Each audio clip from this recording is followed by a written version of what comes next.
এয়া দেখিছেনে ৰাইজ এতিয়া গা ধুই সিহঁতে ৰেডি হৈছে বোলে এই গা ধোৱাৰ পিছত এটা এখেতক আমি অত্যাচাৰ গা ধোৱা পৰিমাম আজা নহ'লে তোক বেছি হ'ব কি কৰিলি এয়া গা ধোৱা পৰিণাম এজনী কিয় গা ধুইছে সোনকালে হা আমি আহিম বুলি জানা নাই মই অলপ দিওঁ চা মই অলপ দিওঁ গা ধোৱা গা ধুইছে ইমান সোনকালে গা ধুব পাৰিছে দিছো আৰু এইবাৰ আৰু এজনী আছে আৰু আৰু এজনী পাইছো দিম বঢ়িয়াকে কাপোৰ সাৰি দি বঢ়িয়া নহয় ভালকে দি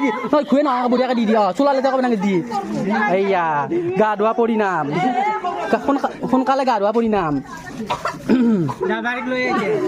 তই আমাক সহায় কৰ বাইৰে মই দিয়াই নাই দি অলপ মই দিয়াই নাই ৰ